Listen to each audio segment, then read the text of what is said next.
Magomed, down here, to your right. Congratulations, man. 13 unbeaten fights now. Just tell me how the fight went compared to your expectations and your game plan. Поздравляю, 13 подряд, непобедим. Скажи, пожалуйста, как прошел бой? Ты так ожидал, что он пройдет?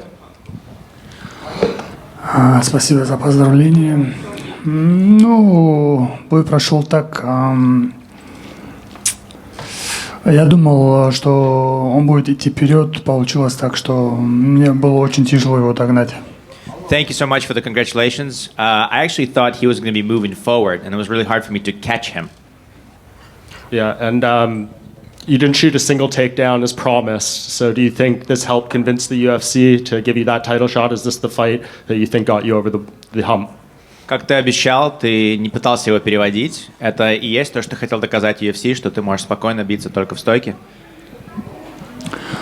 Да, я показал, что я могу биться в стойке, так как мы знаем, что Ракич хороший ударник. Ну, я думаю, мы сделали хорошую работу. Yeah, I showed the fact that I can fight stand up. I can be a striker. We know that Rakic is a good striker, but I think that I showed a good fight. Daniel Cormier tried to teach you a little bit of English to call out Alex Pereira this week. Would you mind trying to recite some of that for us? Maybe send a message to the champion now. Кормер пытался научить тебя немного английскому сегодня и до этого, на этой неделе. Ты можешь опять сказать ту самую фразу, которую мы с тобой уже говорили 25 раз сегодня насчет Перейры? Конечно, могу повторить. Yes, of course, I can do it. Let's hear it. Alex, stop running away for me. And just last thing, if you do get the fight with him, ideally, when would it be, and how do you think you beat him and take that belt? Но если ты думаешь, что ты заслужил этот бой, что бой состоится, как ты думаешь, когда он состоится, и какой у тебя ключ к победе? Ну, это мы будем ждать от UFC новостей. А так, победа, я думаю, она будет, как бы она ни прошла, я думаю, победа будет на нашей стороне. We're gonna wait for the news from the UFC, but when it comes to the victory, I think that the victory is gonna happen. It doesn't matter how, but the victory is gonna be on our side. Мухаммад, салам алейкум, еще раз поздравляю. Как ты думаешь, не будет ли чемпион сейчас оттягивать время до Рамадана, не соглашаться на бой, потом сказать, что я согласен на бой во время Рамадана или условный первый месяц после, ну, дабы как-то в случае чего аргументировать то, что ты не согласился на бой, а не он убегал, скажем так. Do you think that the champ is going to try and stretch the time sometime close to Ramadan or maybe a month after Ramadan in this way, saying that it's not him who did not agree to fight, but it was you who turned down the fight? Да, я уже слышал об этом, что он хочет где-то о Рамадане подраться. О Рамадане мы не деремся. Если предложат месяц Рамадан, я думаю, мы не подеремся. А так, после Рамадана или до Рамадана, если он скажет «да», я думаю, мы подеремся с ним. Yeah, I heard something about the fact that he was going to offer Ramadan, but obviously we're not going to fight during Ramadan. If it happens so, then we're gonna decline. But a month before, a month after, that's no issue. We'll fight. Мухаммад, тут еще одно такое обстоятельство есть. Это Дана Уайт, который, сейчас точно не скажу, но вроде до боя он сказал, если Анкалаев покажет блестящее выступление, то он следующим подерется за титул. Считаешь ли ты это выступление блестящим и сможет ли там условно Дана считать его? Или сказать, ну, мне не понравилось его выступление, например? And another thing, maybe not today, but at some point Dana has said that in order for me to give him a shot or in order for him to get the shot, he needs to show an exciting fight. Do you think that there's a potential that he might think that today wasn't exciting enough and he could say, well, it wasn't exciting enough for a title?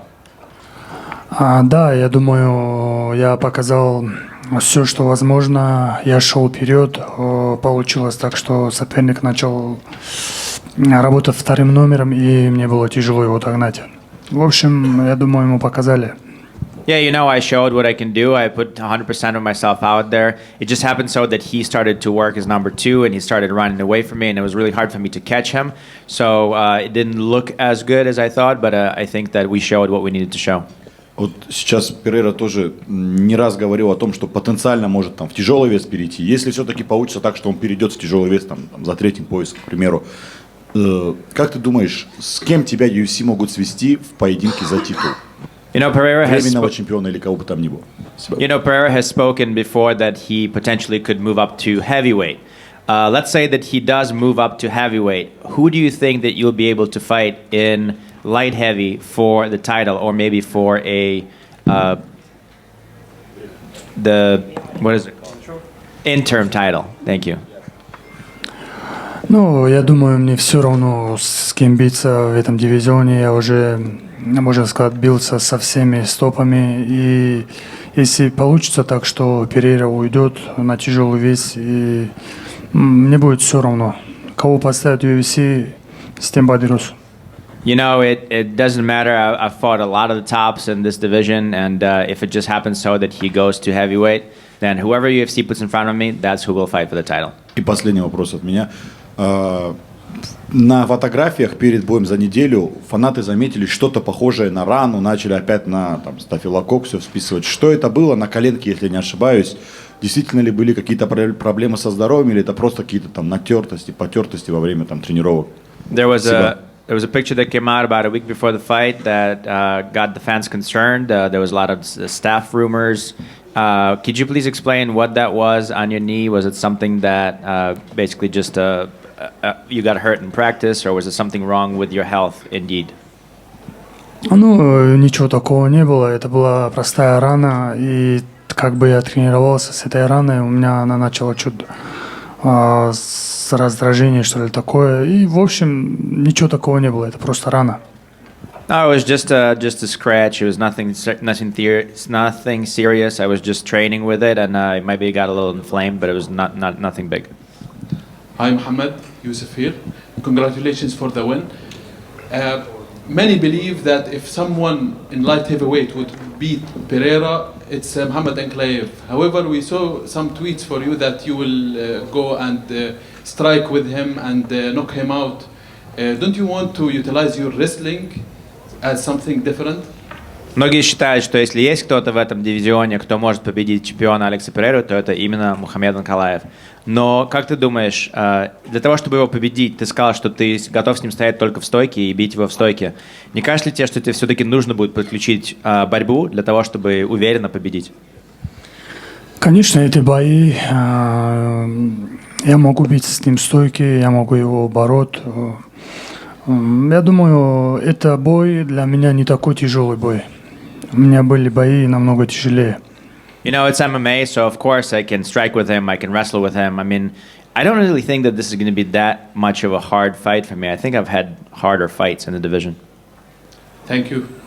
Магомед, ассаламу алейкум. Ты уже дважды дрался с Джонни Уолкером, и у нас скоро намечается, есть один боец, Богдан Гусков, который в скором времени должен разделить октагон с ним. И он наш соотечественник. Какие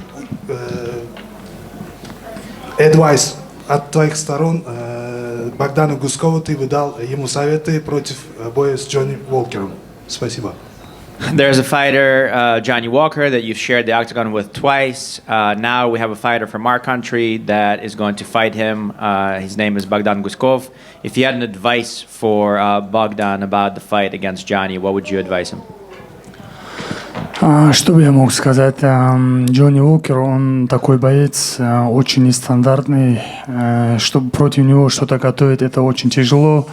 Но его надо почувствовать в ринге. Он нестандартный, и он бьет откуда хочешь, поэтому я думаю, его надо почувствовать. You know, Johnny Walker is a very unorthodox fighter. It's very hard to prepare something specific for him. He's very awkward. He throws from all sorts of different directions from wherever he wants. So it's hard to prepare for something like that. You just have to feel him. Once you feel him in the octagon, you can figure out how to solve it. Магомед, с победой. У Алекса Перейры, твоего потенциального следующего соперника, есть фирменное слово «шама». Есть ли у тебя какое-то слово, возможно, даже необычное, которое ты используешь в повседневной жизни? Alex Pereira has a word that he uses all the time. It's kind of like his mantra, motto. It's shama. He says it all the time. Is it something that... Do you have a word or some sort of saying that you use for yourself? Ну, у меня нет таких слов. Ну, нет, в общем. Us. Только Мухаммад и все. No, don't really have any words like that. Just Muhammad, that's it. Mohammed, question right here, this way. Why do you think personally the UFC doesn't want you to fight Alex Pereira? Your own opinion.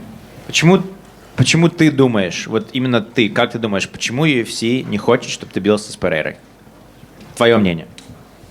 Ну, я не знаю, почему UFC делает так. Ну, мы понимаем, что Перейру оберегают, так как он бьется в стойке, как бы он боец зрелищный. Ну, я думаю, его оберегают. You know, I'm not sure why the UFC is doing it. I mean, I think they're protecting him. We know that he's an exciting fighter. We know that he fights in the stand-up. He's a great striker. So I think that they're just saving and protecting him. And in the lack of Alex fight, who do you think they will give you, or who do you think you would want to fight if there's no Alex Pereira on the next fight? Если не Перейра, кого ты думаешь тебе дадут? С кем бы ты подрался? Ну, я не знаю именно кого назвать. Я думаю, топ-5, кто будет, там свободный с тем, наверное, подерутся, если Перейра откажется. I don't know what name to call. I mean, top 5. Anybody from top 5. If Pereira turns it down, then anybody from top 5. Mohammed, one question. Congrats on a very important win today. Were you surprised by how good Rakic stand-up was and how well prepared he was for you? Поздравляю с победой. Удивило ли тебя на то, насколько хорош Рачич в стойке и насчет того, как хорошо он был к тебе готов? Нет, не удивил, но я понимал, что он очень крепкий боец. Да, он очень крепкий парень. Но я думаю, ему очень было тяжело со мной, и как бы он не давал мне работать, и сам не работал, как так получилось. No, I wasn't surprised by anything. We knew that he was a really tough guy. He was really a really tough fighter, but he did not let me work. He wasn't really doing anything himself, and he didn't let me do my thing. Thank you. Magomed, congratulations on your victory right over here. So I have a quick question just to kind of check what you said. You mentioned that you were surprised that Rakic was working as a second number, basically. So was the original game plan from your side to try to counter him on when he was trying to enter? Просто из того, что ты сказал, что он работал вторым номером, значит, получается, что если оригинально план был, чтобы работал вторым номером ты, а он шел первым? Нет, план был такой, я думал, как бы у него последнее поражение, и думал, что он будет идти вперед. Я думал, будет много крови, если честно. No, honestly, what I thought is that because he's coming off of a loss, then he's going to pressure and he's going to go forward. And I expected a lot of blood. I think before the third round, actually, his corner gave him an advice that he was up on the scorecards. And that's why he didn't press the action. Are you surprised by that? Перед третьим раундом я тебе уже говорил, что его угол сказал ему, что он 2 раунда выигрывает. Ты слышал об этом и насколько для тебя это удивление? Нет, не слышал. Ну, я думаю, всегда свой угол как бы поддерживает бойца, да, настраивать его на третий раунд, так как они понимают, что он проигрывает. Поэтому, наверное, ему сказали, чтобы чуть-чуть разбудить его. I didn't hear about that, but I think it's obvious that whoever is the corner man would probably do whatever he can to kind of cheer up his fighter or maybe lead his fighter to victory. So even if they know that they're down 2 rounds, they will say, you're winning. This way they can kind of, get him working in the third round to decisively take the victory. Okay, and you mentioned that in your opinion, Alex Pereira is one of the easiest fights for you in this division, but at the same time, you've many times expressed your desire to strike with him mostly. What is it about Alex's style in striking that you think that you can take advantage of, without giving too much away, obviously? Ты говоришь, что ты не думаешь, что он будет для тебя очень сложным боем, Алекс Перейра, чемпион. Что тебе кажется, что ты видишь в его ударке, что тебе кажется, что ты спокойно сможешь его перебить? Ну, его ударка, все понимают, какая ударка. Он стандартный боец, который идет вперед и роняет своим левым хуком. Everybody can read his striking. He's just a regular standard fighter who moves forward and drops people with his hook. Okay, and one last one from me, if I may. I believe I've seen a video of you mentioning that you were originally offered a fight with Alex at UFC 300. Could you either confirm or deny that? Скажи, пожалуйста, я права или нет, что я видела какое-то видео, где ты говоришь, что тебе в какое-то время предложили бой против Перейры на UFC 300. Это правда или неправда? Нет, неправда. Почему разговоры были, что хотят мне дать бой, и все-таки не было контракта и конкретного разговора по этому бою. No, it's not true. There was talks with me getting the fight against Alex for 300, but there was no contract, so it was basically just talks. Okay. Разговоры были, а так контракта не было. There were talks, but there was never a contract. Thank you again and congratulations on the victory. Магомед, извини, еще один вопрос про Перейру. Если так случится, что следующую защиту он проведет не против тебя и проиграет, будет ли он интересен тебе как боец или тебя он интересует только как чемпион? A question, one more about Alex Pereira. What if he does defend his title against somebody else and loses the title? Would he be interesting to you as a fighter, or you're only interested in Pereira as a championship fight? Мне он интересен сейчас как бы, так как он чемпион. Если он не будет чемпионом, я думаю, нету такого интереса. I'm only interested in fighting him for the championship. If he's no longer a champion, then I'm no longer interested.